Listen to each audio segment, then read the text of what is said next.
მარხვა არის მაღალი ალლაჰისათვის თაყვანის ზემა საჭმელი სასმელისა და სქესობრივი კავშირისაგან თავშეკავებით ფაჯრის ლოცვის ნამდვილი დროის და დგომიდან მზის ჩასვლამდე. მუსლიმს ევალება დაიცვას თავისი მარხვა მისი მომშლელი ფაქტორებისაგან. ესენია: ჭამა, სმა და მათი შემცველი, რაც კვებავს ორგანიზმს, როგორიცაა გადასხმა და მკვებავი ნემსი. ასევე სისხლის მიღება, სქესობრივი კავშირი და სპერმის გამოშვება შეხებით ან მასტურბაციით ან სხვა გზით.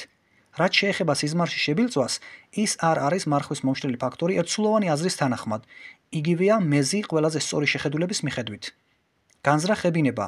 თუ ღებინება სძლევს, მისი მარხვა სწორია. მაუწყებელის სალალლაჰუ ალეიჰი ვასალამ სიტყვის თანახმად.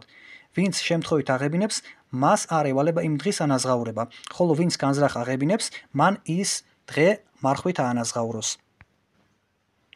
ხიჯამა, მისი მსგავსია სისხლის გაცემა. ვინც საჭიროებს სისხლის გაცემას, მან პირი გაიხსნილოს და ერთი დღის მარხვით აანაზღაუროს. და კიდე რაც მარხვას აბათილებს ერთსულოვანი აზრის თანახმად, არის მენსტრუაცია და მშობიარობის შემდგომი სისხლის წამოსვლა, დღის ნებისმიერ მომენტში, თუნდაც წამოვიდეს მზის ჩასვლამდე ერთი წუთით ადრე. ვინც მოიმოქმედებს რამეს მარხვის მომშლელი ფაქტორებიდან განჩინების უცოდინარობით ან დავიწყებით ან იძულებით, მისი მარხვა სწორია, გარდა მენსტრუაციისა და მშობიარობის შემდგომი სისხლის მქონისა, რადგან ის აბათილებს მარხვას ნებისმიერ შემთხვევაში. მარხვას აქვს ვალდებულებები და საზღვრები, რაც აუცილებლად უნდა იქნას დაცული. მაღალი ალლაჰი ამბობს მარხვის აიათის ბოლოში: ეს არის ალლაჰის დადგენილი საზღვრები და არ მიუახლოვდეთ მათ. ამგვარად უცხადებს ალლაჰი ადამიანებს თავის აიათებს, რათა ეგებ ეშინოდეთ.